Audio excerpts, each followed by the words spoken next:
Salam sejahtera. Terima kasih karena bersama dengan saya di Nazilin Unity Channel. Saudara-saudara sekalian, kemarin kita dikejutkan dengan satu pendedahan daripada Anwar Ibrahim tentang perasuah di Malaysia. Anwar Ibrahim mendedahkan bahwa semua yang teriak-teriak, semua yang naik pentas, yang mahu Anwar Ibrahim itu turun daripada Perdana Menteri adalah orang-orang yang ada kes rasuah. Oh, rupa-rupanya, kata Anwar Ibrahim, mereka nak dia turun daripada Perdana Menteri dengan harapan kalau orang lain yang naik jadi Perdana Menteri, kes-kes mereka selesai. Itu satu perbuatan yang pengecut lah kan. Maka kata orang, kalau memang tak salah, kenapa takut? Kalau memang salah, memang takut. Macam itulah. Jadi bermaksud, adakah mereka memang bersalah sebab dorang mau Anwar Ibrahim yang turun? Ini satu perbuatan yang durjana lah pada pendapat kita kan. Kalau betul tidak salah, apa mau takut? Jadi macam Najib, jadi macam Zahid. Lihat mereka. Najib walaupun sudah masuk penjara, dia tetap berjuang. Dia tidak pun suruh turun hadirkah, dia tak suruh orang turun jadi pada jawatan Perdana Menteri. Melihat juga Zahid Hamidi, timbalan Perdana Menteri kita. Dia tak suruh pun orang-orang turun. Dia lawan sampai dia menang di mahkamah. Lihatlah kehebatan itu. Tapi ini orang yang lain, dia mau turun Anwar supaya dia mendapat Perdana Menteri yang boleh dijadikan boneka. Itu harus kita tolak.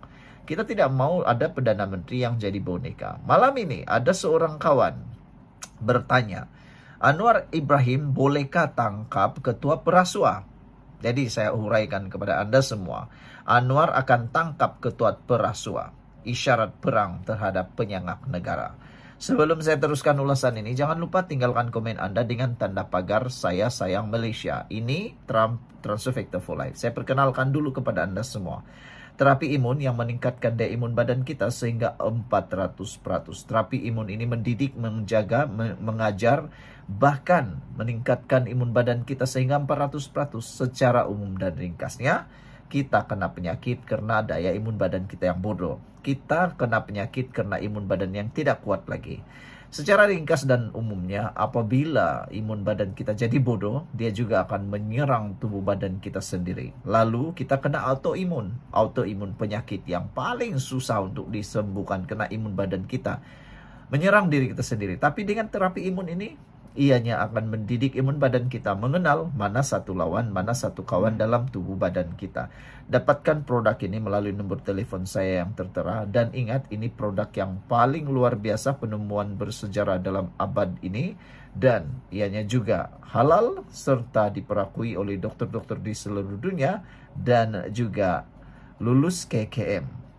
Saudara, akhirnya tiada lagi amaran Perdana Menteri Anwar Ibrahim tunjuk taring.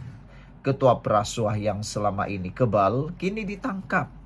Ini bukan lagi retorik, ini reality. Perang terhadap rasuah telah bermula. Siapa ketua perasuah yang dimaksudkan? Selama ini mereka bersembunyi di sebalik nama besar, jawatan tinggi dan pengaruh politik. Dulu licik mengatur proyek, tipu kontrak, guna proksi. Tapi kini, SPRM dengan mandat penuh dari Perdana Menteri Anwar mula menyerbu dan mendakwa tanpa pilih kasih. Apa maknanya penangkapan ini? Anwar tak takut, tak gentar. Perdana Menteri Anwar tak gentar dengan ugutan politik atau tekanan dalaman. Rakyat dah lama menunggu seorang pemimpin yang benar-benar walk the talk dalam isu rasuah. Kedua, isyarat keras kepada elit lama. Tangkapan ini isyarat keras. Siapa saja yang pernah guna kuasa untuk kaut kekayaan, giliran Anda akan tiba. Ketiga, rakyat bersorak. Elit panik. Ini bukan sekadar kes biasa, ini simbolik. Sekali kepala utama jatuh, rangkaian yang lain akan goyah. Jadi, apa pula tindakan kita? Sebarkan kebenaran, sokong usaha pembersihan sistem, dan bangkit bersama reformasi sebenar. Selama ini kita tanya, bila ketua perasuah ini ditangkap? Hari ini jawabannya sudah bermula. Satu jatuh, 1000 ketakutan. Anwar bukan saja bercakap, dia bertindak. Dan Malaysia kini sedang dibersihkan dari tangan-tangan jahat yang mengkhianati rakyat. Sebelum kita berpisah, tolong tulis dalam ruangan komen dengan tanda pagar ketua perasuah ditangkap, dengan tanda pagar Anwar tegas, Malaysia bersih, Nazilin Unity. Jika Anda mahu menyokong pembersihan rasuah ini besar-besaran, penangkapan ketua perasuah ini besar-besaran, tinggalkan komen Anda dengan tanda pagar Kami Sayang Malaysia. Jumpa lagi. Bye-bye. Salam sejahtera. Terima kasih karena bersama dengan saya di Nazilin Unity Channel. Sekali lagi, aku suka dengan beberapa soalan daripada manusia-manusia nih, para pengikut dalam channel saya yang masih bercakap tentang Mahathir. Jangan kamu kata, aku nih taksub sangat kah dengan Mahathir, benci sangat dengan Mahathir kah? Tidak. Saya langsung tidak membenci Mahathir. Bahkan saya mengidolakan dia, saya suka dengan dia, dan beliau merupakan seorang pejuang negarawan Malaysia yang ulung. Walau bagaimanapun, seperti biasa, dalam dunia ini tiada siapa yang boleh kita kata sempurna. Dalam dunia ini pasti ada sesuatu yang pincang. Oleh sebab itulah ada beberapa hal yang perlu kita ketahui dan perlu kita tengok. Bagaimana sebenarnya tentang Mahathir? Soalan yang paling cepu emas pada kali ini ialah, secara sindiran, Mahathir boleh hidup 100 tahunkah atau 200 tahunkah? Wow, ini betul-betul satu sindiran yang luar biasa. Seorang daripada netizen bertanya, agak-agak umur Mahathir sampai berapa ratus tahun? Ada yang menulis 102 tahun, ada yang menulis 103 tahun, ada yang menulis 110 tahun, ada yang menulis 120 tahun, ada juga yang menulis 200 tahun. Tapi yang paling pelik sekali persoalan ialah, Mahathir boleh hidupkah sampai 200 tahun? Secara biologis dan manusiawi, mungkin hampir mustahil untuk melihat Mahathir hidup sampai 200 tahun. Tapi kalau berlaku memang miracle luar biasa. Tapi biasanya tidak sampailah.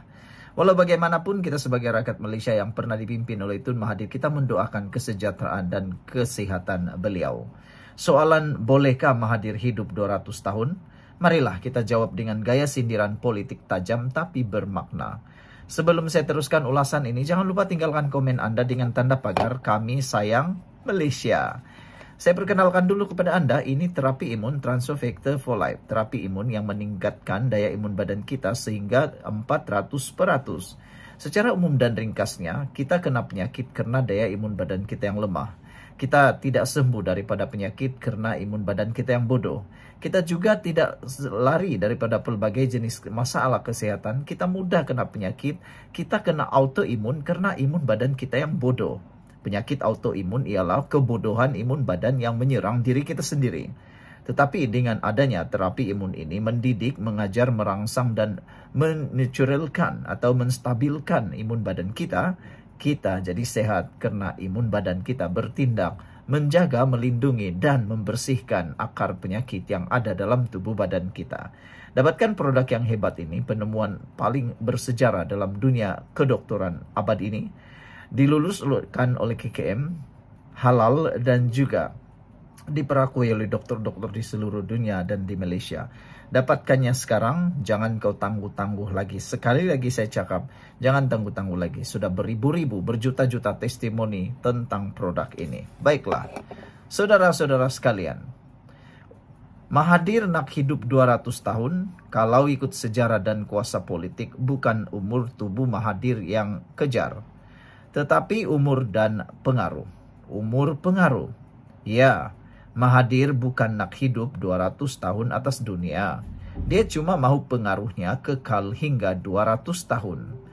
Mungkin Mahathir secara fizikal dan tubuhnya tidak boleh sampai 200 tahun. Tetapi umur pengaruhnya boleh kekal beribu-ribu tahun. Tapi ini masalahnya.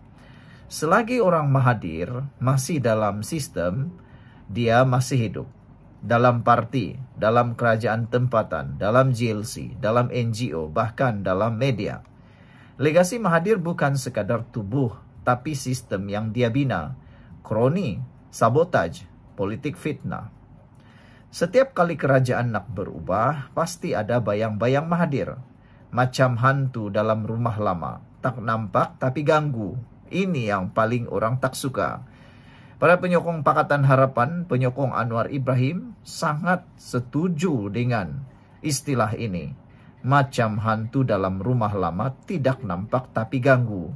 Setiap kali kerajaan berubah, setiap kali Perdana Menteri baru dilantik, pasti akan ada bayang-bayang Mahathir meminta supaya Perdana Menteri itu cepat-cepat letak jawatan bila tidak mengikut telunjuk Mahathir. Walaupun Mahathir bukan lagi Perdana Menteri, tapi mulut dan jari-jarinya masih gatal tulis kenyataan dan goncang negara. Dia tidak mahu mati sebagai negarawan. Dia mahu mati sebagai penguasa terakhir. Lihat saja cara dia serang Anwar. Seolah-olah dia tak boleh terima orang lain membina Malaysia kecuali dia seorang diri. Jadi, secara kesimpulan yang paling pedas di muka bumi di alam semesta, Mahathir mungkin takkan hidup sampai 200 tahun. Tapi kalau rakyat terus diam, legasi buruk dia mungkin akan rosakkan negara selama 200 tahun lagi. Jadi tugas kita, bongkar, dedah, hapus pengaruh politik lama, tanam legasi baru untuk Malaysia yang lebih adil dan saksama. Dengan tanda pagar, cukuplah Mahathir, berhentilah Mahathir, dan tanda pagar, tolong tahu bila nak berhenti. Tinggalkan komen Anda. Sekian dulu untuk kali ini. Jangan lupa tinggalkan komen Anda. Bye-bye.